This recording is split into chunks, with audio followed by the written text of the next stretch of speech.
Welcome everyone back to Hex Shards of Fate. My name is TCViper, and thank you so much for joining us here. We are now, have just completed our first tier, which we perfected yet again here, and we are still playing Sir Giles Rowan, and we are in the Frost Ring Arena, and we are just about to start our second tier here. And the first one that we're going to battle here is the Wild Root Dancer, so let's go ahead and get started with that. A couple of those new things that you guys might notice. For anyone who has watched the first two episodes, we now have the snazzy new Gamer Den logo up in the upper right hand corner of the screen. And then I kind of moved the window around here a little bit so that you can actually see my graveyard and deck down here as well, a little bit easier hopefully. And then now down here also in the bottom left hand corner as well, you should also be able to see the spot there that says what game I'm actually playing as well. So just trying to make some new graphical improvements as well. So this hand here actually looks pretty good, and I'm just going to check OBS here really quick just to make sure everything is looking snazzy and everything. So yeah, so I'm sorry I pointed this way before and I should have pointed that way. One thing about webcams, they're like mirrors, everything's in reverse. So, but instead of over here, it should have been up here is our Gamer Den logo. So, alright, the fun of recording video live and trying to entertain people on YouTube. It's wonderful, isn't it? Alright. Now that I'm done looking like a fool, I'm going to keep this hand, and we're going to start our next round here. So, what's the point of doing this stuff if you're not having fun with it? Alright, so Wild Root Dancer, he just played his ability right off the bat here. He's a champion human elf. At the start of the game, each champion chooses a target troop in their deck and creates 4 cards with that card's name and puts it into their deck. So, you know what? This might actually work out pretty well. And I already think I know which one I'm going to do, which is our veteran gladiator, if I'm able to, because I would love to have as many of these guys as possible, especially since they can keep other opponent creatures from blocking, so I love it. Alright, so it looks like he played a mana his first turn. We're going to go ahead and do the same.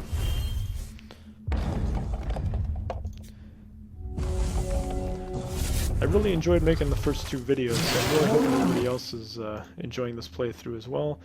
Looks like he played a Rose Lion. At the start of your turn, this gets a 1/1. When this attacks or blocks, it loses these powers. Interesting.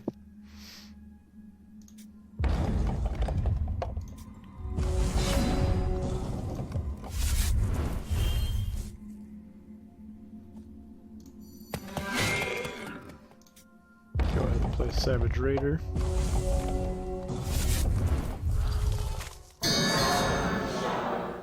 If you guys have any questions about this game or anything that you're not sure of, or anything that you think that I could do to actually improve this gameplay as well, let me know. I'm always open to suggestions and comments and that kind of stuff too, and I'll try and answer any questions that you leave in the YouTube video below as well in my next gameplay video as well.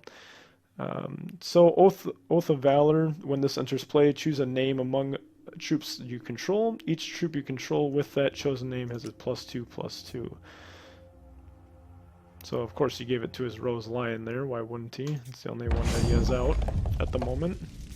So he made that Rose Lion pretty strong there.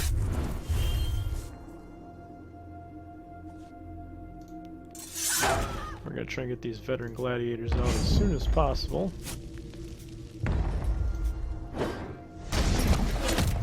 Especially because we need to make sure that he doesn't block. He's got a lot of defense. He's got 4 defense there. Solitary Exile. When this enters play, void another target card. When this leaves play, put each card voided into play. Dang.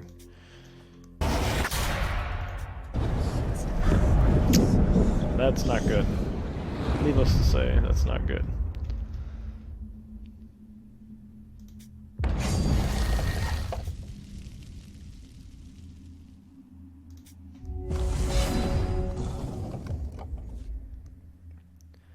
Well, I think what we're gonna do is just burn the hell out of this guy, get rid of him.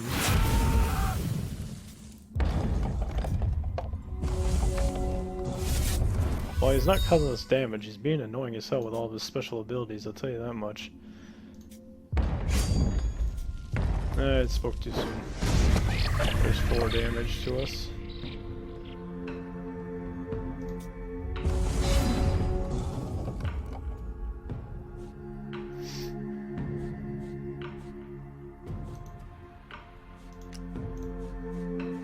It's a 3-1, 2-1.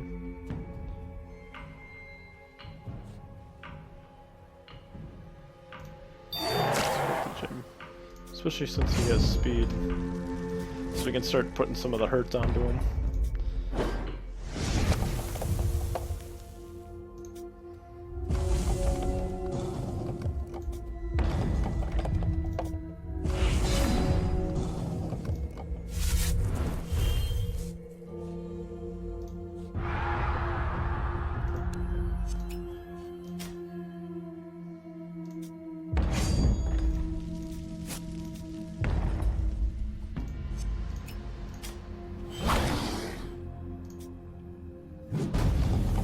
One thing that I just did there, I actually realized that I still had 2 mana left over, and since I had the ability to add Swift Strike to him, that's the one thing about those constant cards. You can actually play them during any round of the game, so you can actually use it to interrupt opponent actions as well. So. I have a feeling if we don't kill this guy pretty quickly, he's gonna have us in for a world of hurt here later on. So we kind of want to make sure that this guy gets killed as soon as possible.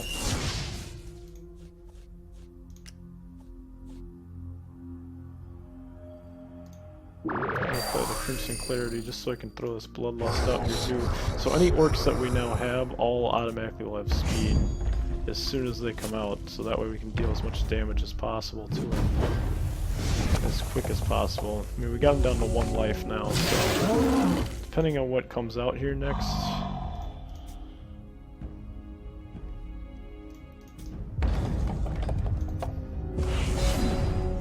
There we go. Of course, just 1 mana shy. That's okay, we should be able to block and kill him off this turn, so it looks like that's exactly what we'll do here. So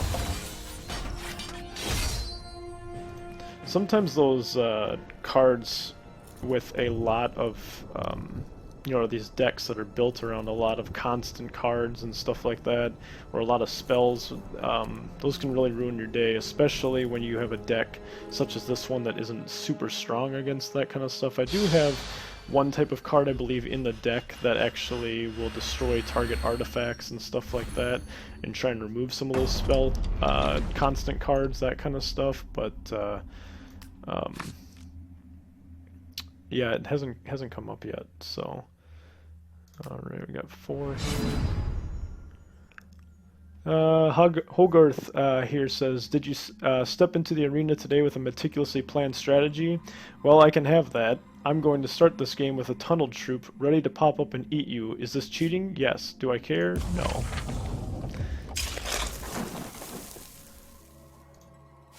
Tunneling is a system that I've only seen in Hex as well. I haven't seen it ever in any similar game like Magic the Gathering and stuff, but once certain conditions are met, this creature reveals themselves, and then they're able to actually play that card. So not 100% sure on how that tunneling system works. There's still a lot to this game that I have yet to learn, and I haven't ever played any decks yet that have a tunneling card with them. Something I should probably definitely look forward to in the future, because I've seen some really impressive decks that that do that.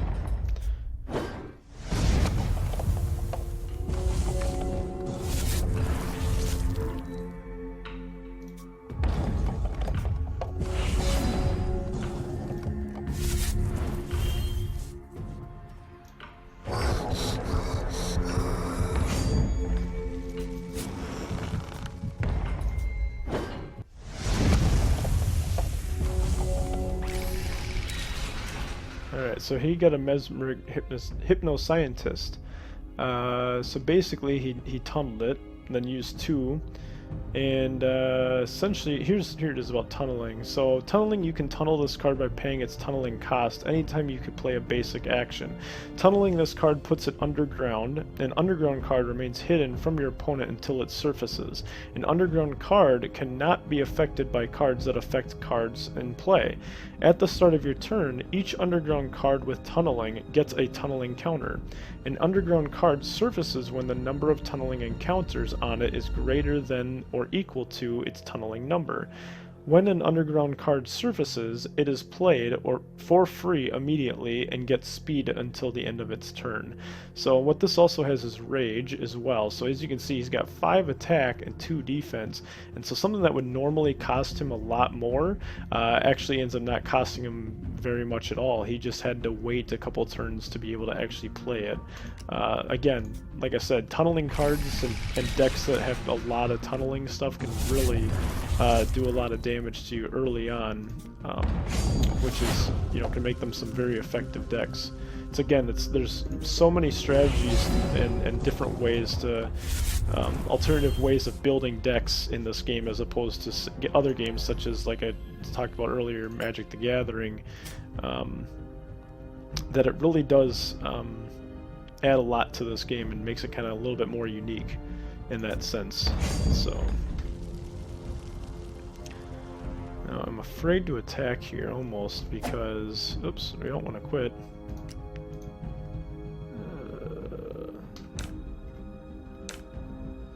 So our Savage Raider has to, and more than likely he's going to get blocked by one of these guys. If he doesn't, he'll bring him down to 0. But he will destroy that dude, which is good. So yeah, I didn't really want to lose both of my guys here. That was one important thing.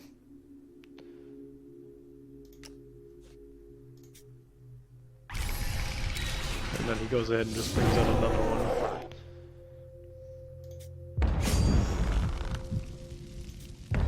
I'm just gonna let him take the 2 damage on that one.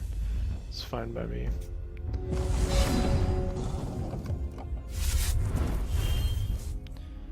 Alright, so this time instead I'm going to just deal 3 damage to his Troupe.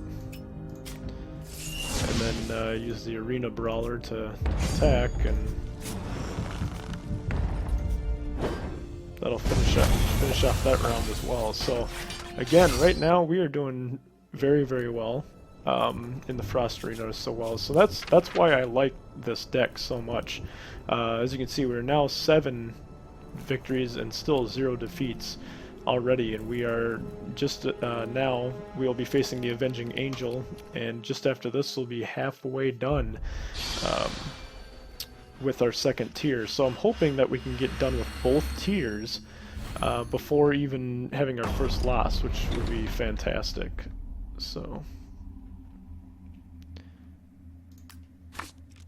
we've been winning a lot of coin flips too, which always helps a lot. Now this time, as you can see, we have 5 ruby shards. It's almost too much. But just because sometimes it can get hard to do that, 5 is about the absolute most. So I'm going to say go ahead and keep it this time, because sometimes it's really tough. And especially since he can put, he can create an angel and put into his hand pretty quick. And angels are known to be pretty tough in this game. Very similar to how they are in Magic the Gathering, because a lot of times they have flight, and as you guys know from what I talked about earlier in previous videos up to this point, this deck is not built specifically to handle ones with flight, and he also does a lot of damage too, or I'm sorry, he gains a lot of health too. So let's see here.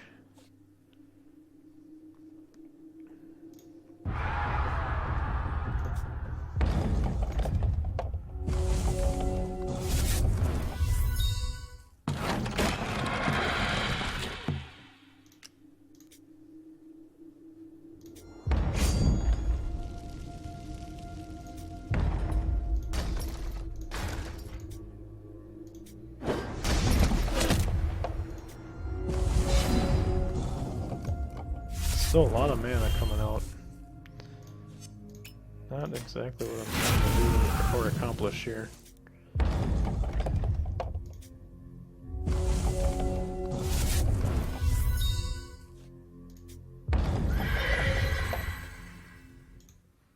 Hope Heart Unicorn.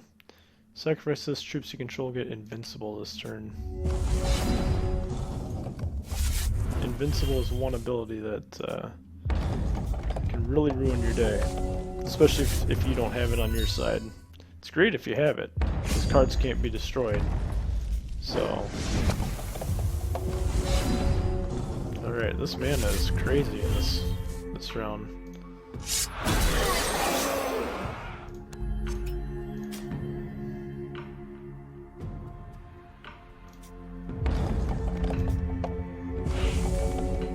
Now we definitely want to try and get our Ruby Aura out here as quick as possible. Ah, no. And that damn Solitary Exile avoided it. Ah, that's bad.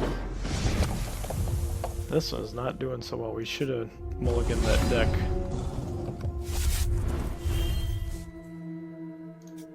The shards are coming at a premium in this round. This is crazy.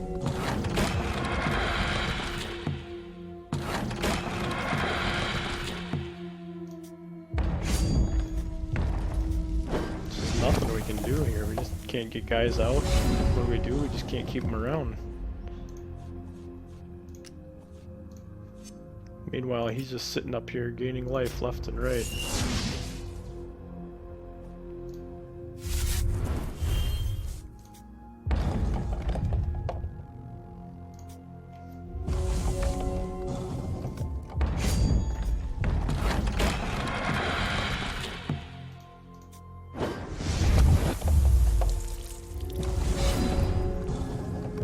Yeah, unless stuff starts turning around here, we could be in for a lot of trouble here.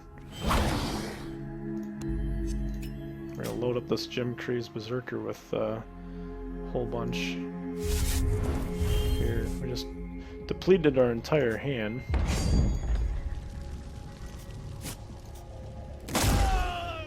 Ah. Unbelievable. Unbelievable. We were doing so well too. We were doing so well, and unfortunately this looks like this could be our first loss. And it's really more just comes down to the RNG more so than anything else. We just are not hitting the cards that we need. Meanwhile, he just sits here and I might as well not even play the Ruby Lance. Actually, no, we should have. Because it would have dealt 8 damage to him and would have destroyed him, and we would have went on for at least one more round, but I have a feeling that this could all be for naught. Again, with the Angels 4/4 flight. It's no bueno. No bueno. Unfortunately. I'm gonna attack anyways.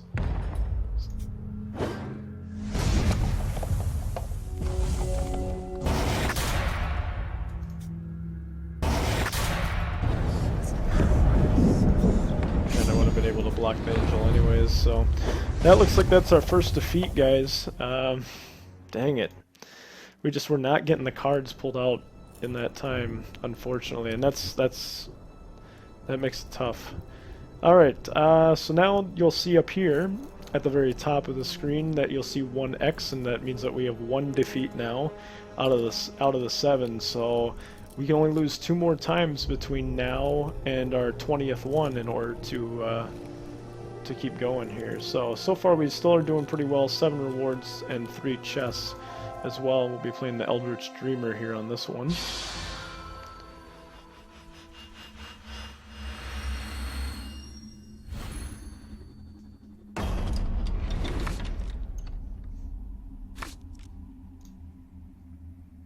Alright, so we got a couple guys here.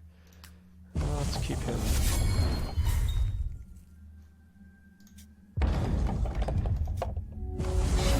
He does have a special ability up here that says troops without flight have a -1 attack, and I don't know if that's just his troops or if that's affects mine as well. I guess we'll see here as soon as we get our first one out here in the next round.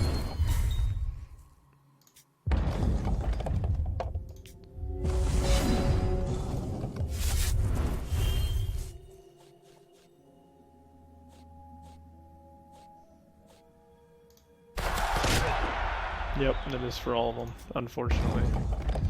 And again, as you know, ones that we have, we don't. Unfortunately, none of ours have flight in this entire deck, so.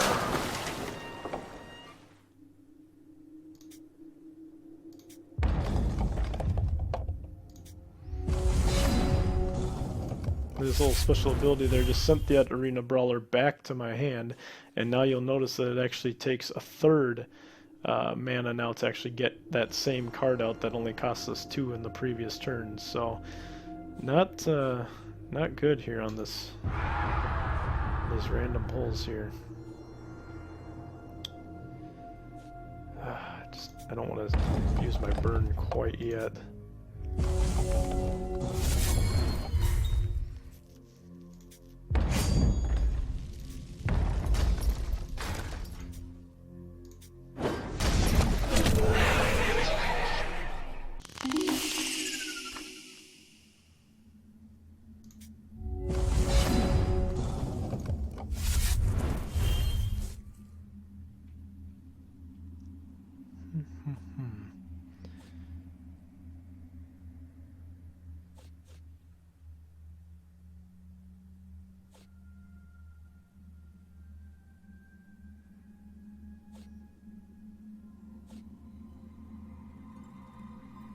Not sure what I want to do here. Do I just want to get rid of these guys? I mean, they're not really going to do a whole lot of damage to me, even if they do. I'd rather have a Troupe out here. This will take a 3 for them. And we'll use our ability to kind of get him back up to his normal stats as well. Hopefully he doesn't have anything to try and make his worse. And I'm just gonna take the 1 damage. I don't want to sacrifice my guys here.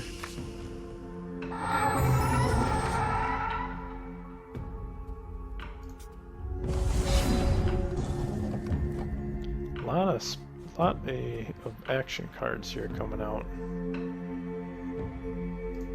Let's definitely get rid of the guy with flight. Definitely gonna do that. Yeah, burn, deal 2 damage. You know what? No, let's do this. Get rid of that as well. We're gonna skip on the attack here. Gotta get some more guys out here onto the battlefield. It'd be really nice though if we could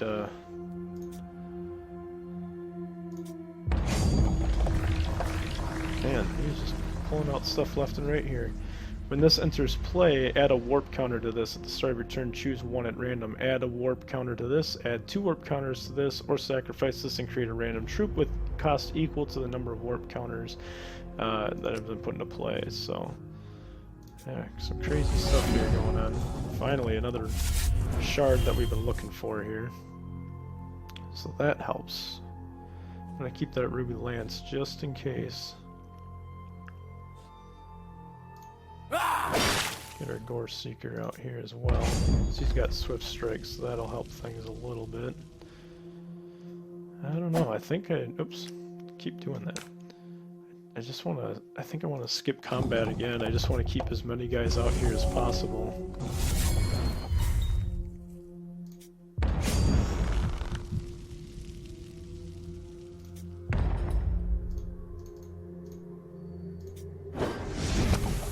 Because he has flight, they can't block him on that.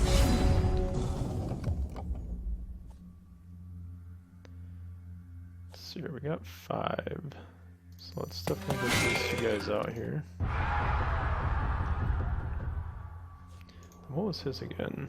Start your turn, create 2 answers to this deck. So he's not really doing a whole lot. Let's get rid of the Thunderbird here, I think. 3 damage. Yeah, let's get rid of him. Tired of looking at him. Alright. Let's see if we can do something here now.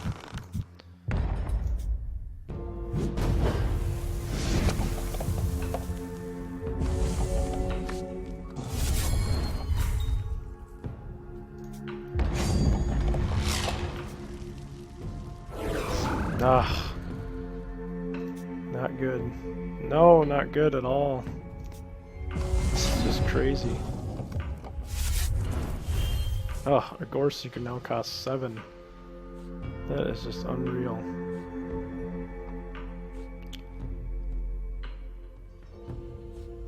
Let's go with the Arena Brawler. And then give these guys here some extra boost.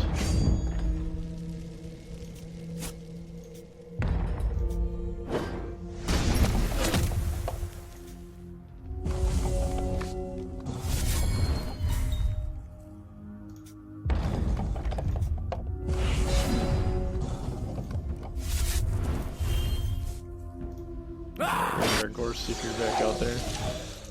Interrupt card. The interrupt card transforms into a random chaos touch to put it into your hand. Ooh. Of course. Of course. Not good. And of course we used up all of our mana on that. Chipping away at him. Deal 1 damage. Ah! Did it again.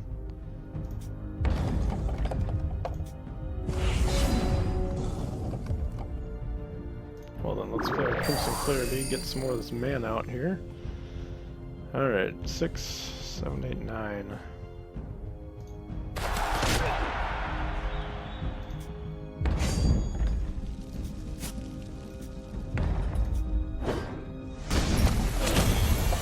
So yeah, that was a tough one right there, but at least we were able to come out with the victory in the end. So that one was definitely tough. All right, so this is gonna be our last one here for this video. This is Uzeme, Grand Kakubunny. So, and the champions do mix up a little bit every time that you play as well. So you never quite can. It's not like you can tailor a deck expecting or knowing exactly what you're going to be facing, so they do change every time you do it. So we're gonna replace this hand here. I don't really care for that one either, just because we only have 2, and you know the only 2 card that we have is an Arena regular here. But I think we're gonna go with it because I'd much rather not have to start with only 6 cards and it having a chance of it not being a good hand either. So. And that little dialogue box that popped up beforehand there, that actually said that he was going to give me an advantage and give me 2 charges. So we've actually started with 3 charges right off the bat, which is awfully nice of him to do.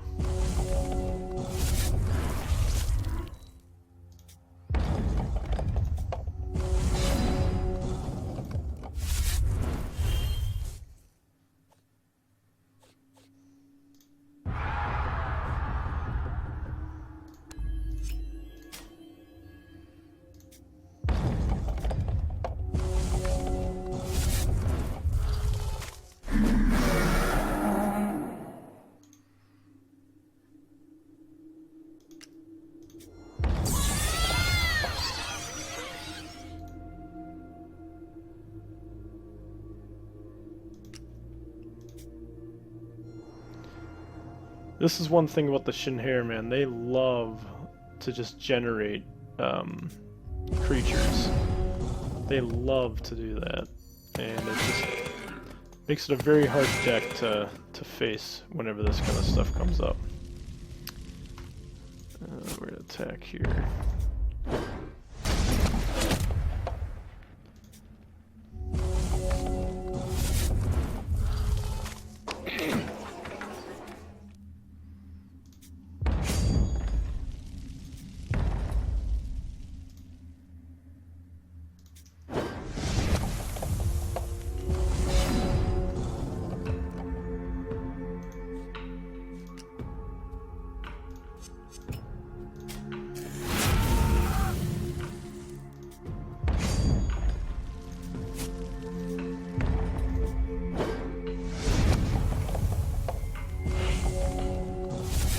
Again, we gotta get that damage dealt as quickly as possible, because as you can see, he's got, you know, all these guys on his side here.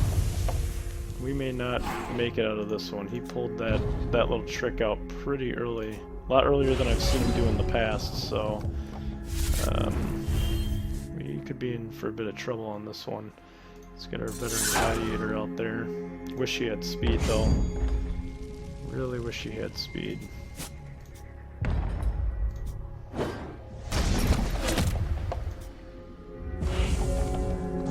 The art in this game, though, I have to say, it's pretty fantastic. It's right up there, equally as good with other trading card games and stuff as well. I mean, if you look at some of these, just some of the actual art and stuff in here, it's done really, really well. Yeah, this is probably gonna be our last turn, unfortunately. Yeah. Dang it.